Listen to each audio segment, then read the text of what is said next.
Dans cette édition, nous décortiquerons les événements qui pourraient radicalement modifier l'équilibre des forces en Amérique latine et conduire à une escalade sérieuse du conflit.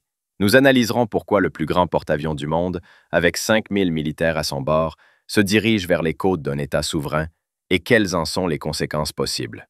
Nous examinerons comment, depuis septembre, l'armée américaine a déjà tué 80 personnes sans fournir de preuves de leur culpabilité. Nous détaillerons l'ampleur du groupement militaire, incluant des sous-marins nucléaires et des chasseurs F-35. Nous retracerons la chronologie des événements, des premières frappes à l'annonce d'une opération de grande envergure. Nous discuterons des 3 scénarios possibles de développement débattus à la Maison-Blanche.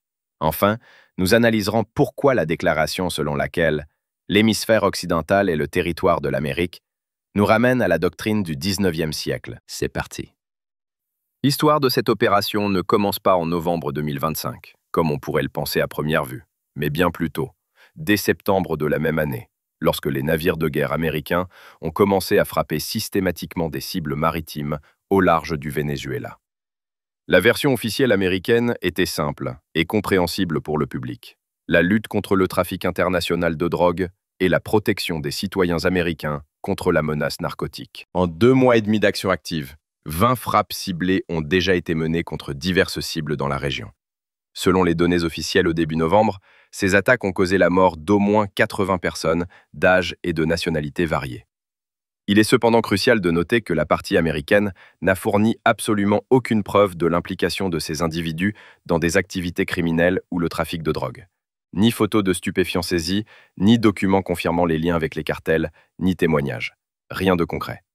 Le 9 novembre, un incident marquant a démontré l'escalade de la situation.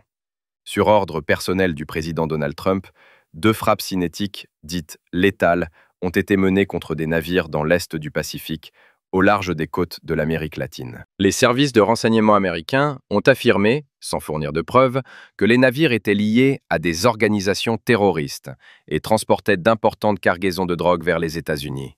Résultat de l'opération, 6 personnes tuées sur place, toutes les opérations ayant eu lieu dans les eaux internationales, sans coordination avec les autorités régionales.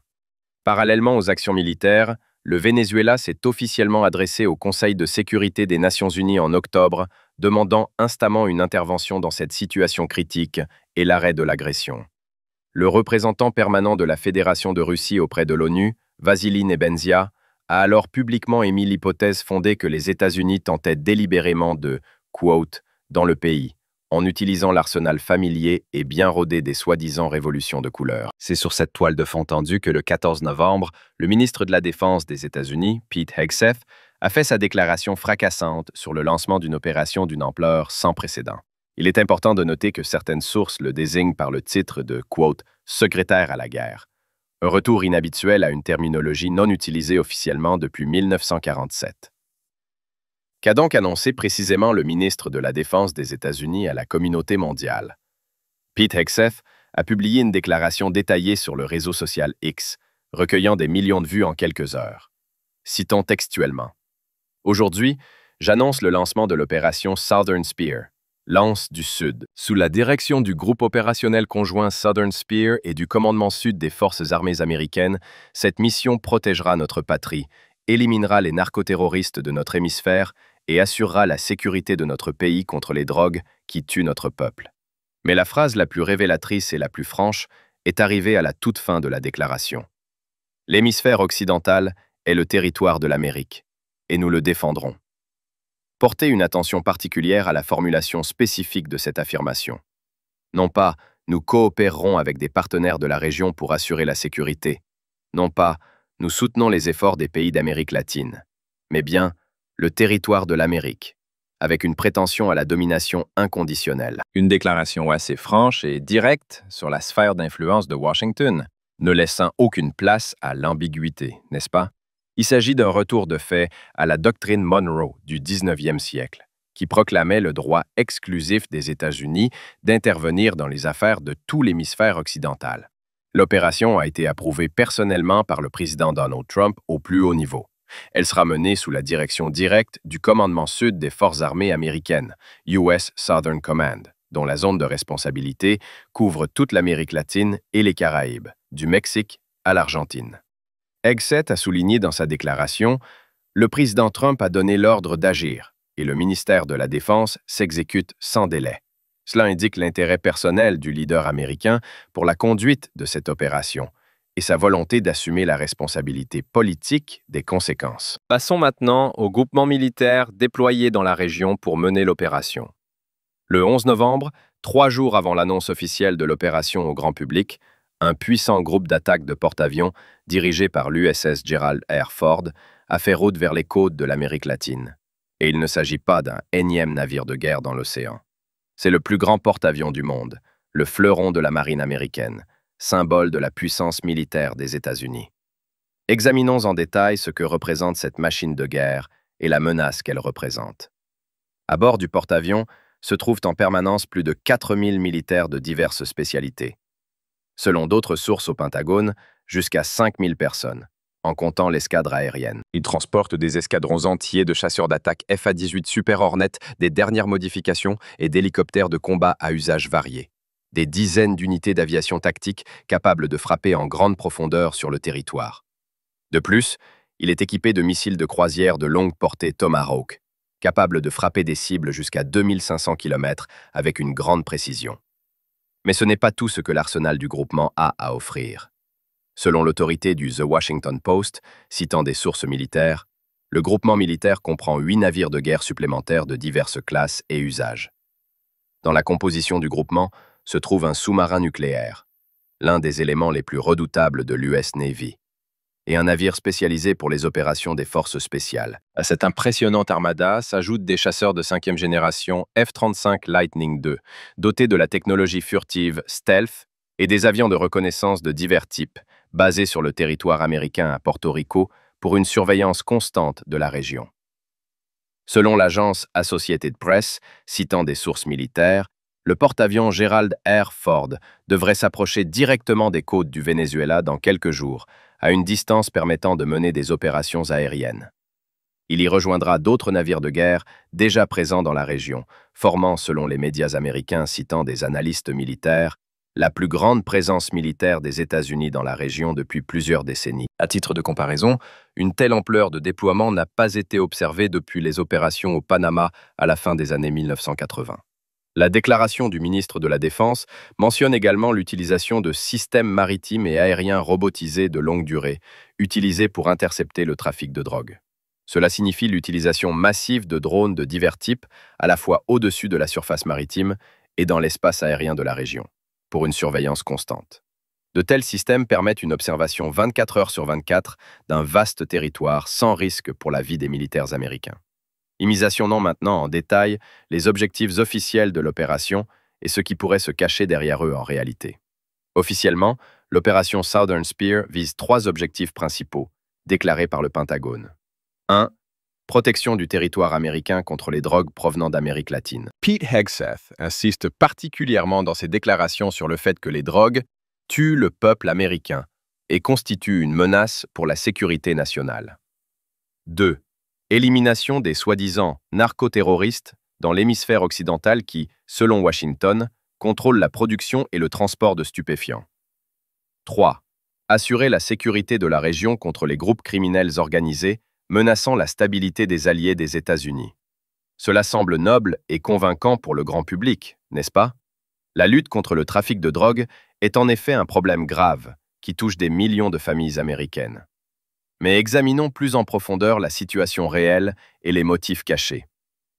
L'administration américaine ne cache pas aux journalistes que le déploiement des forces militaires fait partie d'une stratégie de pression sur le président vénézuélien Nicolás Maduro, que Washington qualifie de « leader illégitime » et de dictateur. Voilà la première grave incohérence avec la version officielle de la lutte contre la drogue. De plus, selon l'édition Finversia, citant des sources à la Maison-Blanche, l'administration a présenté au président Trump, mercredi 13 novembre, à la veille de l'annonce de l'opération, un ensemble actualisé de scénarios d'action militaire possibles spécifiquement au Venezuela. Le briefing contenait des options d'opération étendues, détaillées par le commandement sud des États-Unis, en tenant compte de divers scénarios de développement. Qu'est-ce qui était concrètement inclus dans ces scénarios selon les médias américains? Parmi les options présentées, Des frappes aériennes ciblées contre des installations du gouvernement et des forces armées vénézuéliennes, y compris des postes de commandement et des bases militaires. Des frappes contre les itinéraires et les infrastructures du trafic de drogue à l'intérieur du pays, sans coordination avec les autorités. L'équipe du président américain a étudié en détail les plans visant à détruire les laboratoires de cocaïne et les nœuds logistiques situés à l'intérieur des terres. Même un scénario d'intervention militaire plus direct, avec l'utilisation de forces terrestres, a été discuté. Le Financial Times a nommé 3 scénarios spécifiques envisagés à la Maison-Blanche. 1. Frappe de missiles et de drones contre des cibles liées au trafic de drogue, sans opération terrestre. 2. Opération de capture du président vénézuélien Nicolás Maduro ou de ses proches collaborateurs à l'aide de forces spéciales. 3.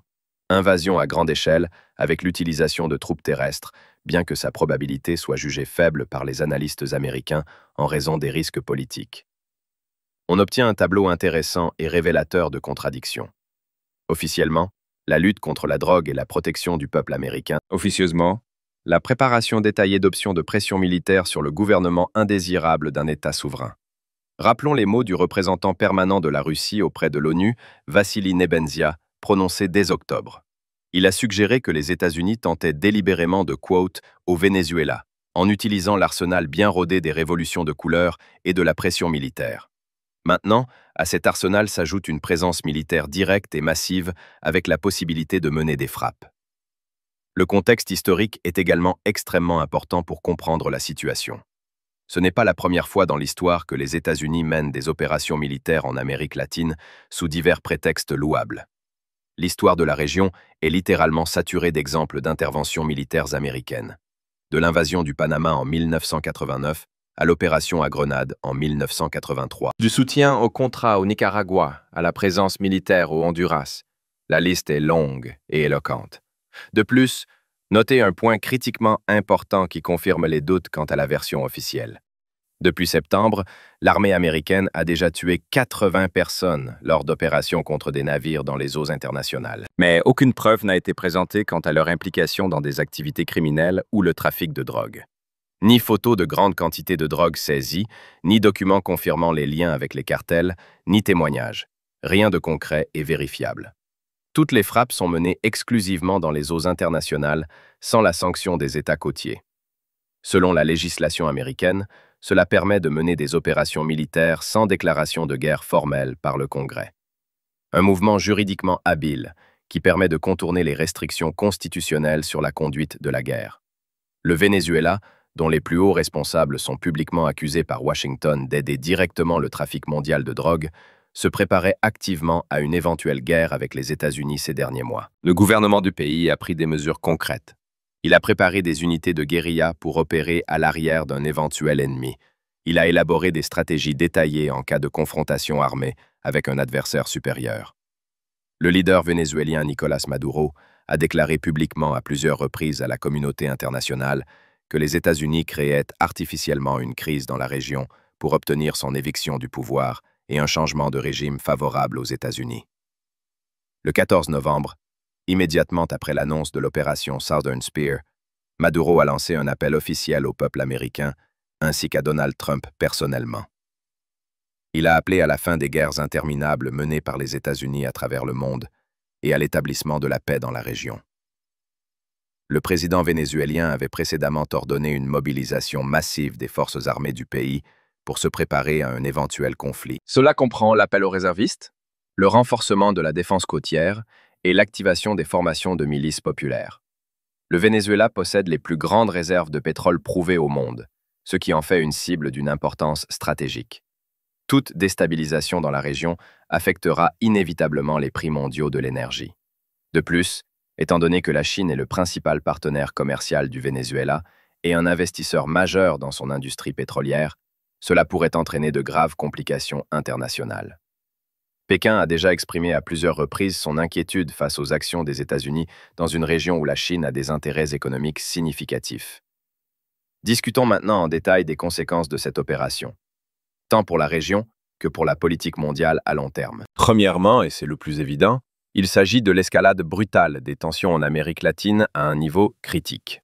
Lorsque le plus grand porte-avions du monde, avec des milliers de militaires à son bord et un arsenal nucléaire potentiel, se dirige vers les côtes d'un État souverain, cela ne peut qu'engendrer une réaction internationale sérieuse.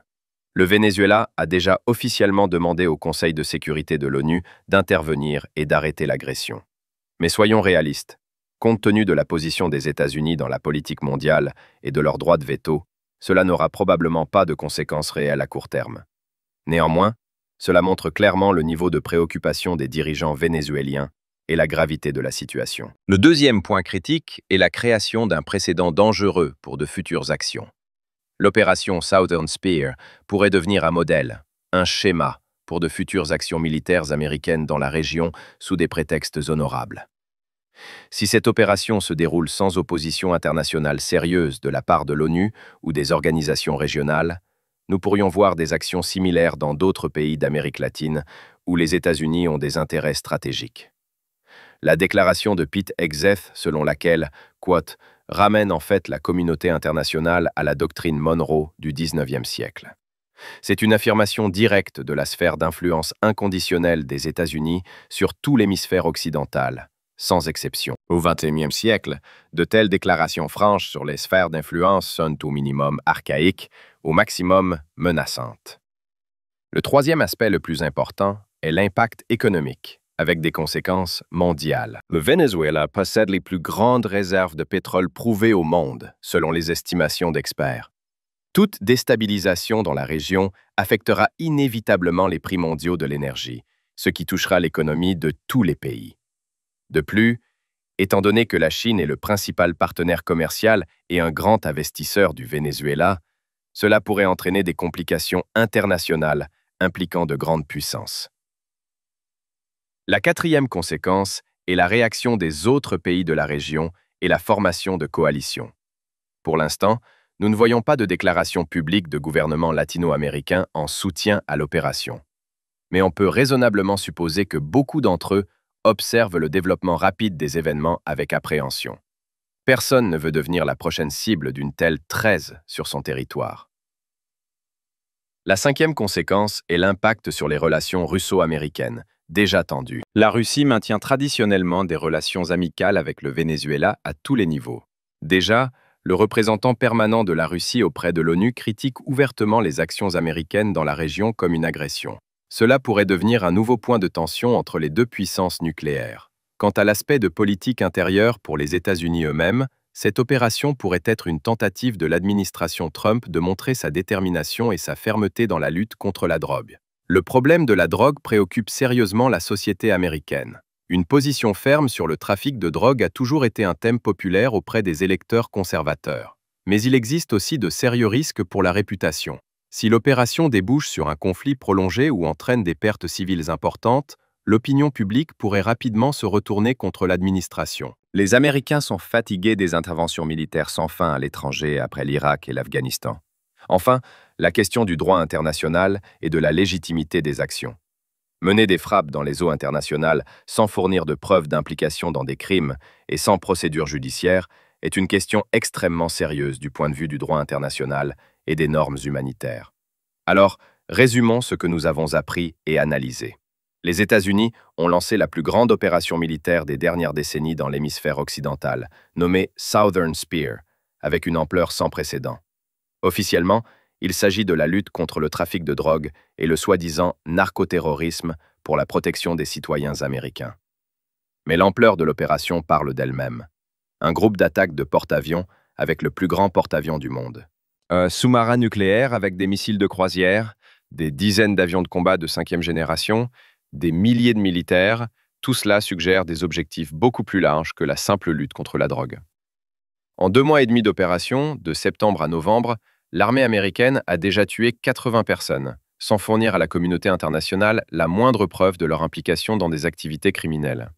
Le Venezuela a saisi le Conseil de sécurité de l'ONU d'une demande officielle d'intervention, et la Russie, par l'intermédiaire de son représentant permanent, a publiquement accusé les États-Unis de tenter de changer de régime par la force militaire.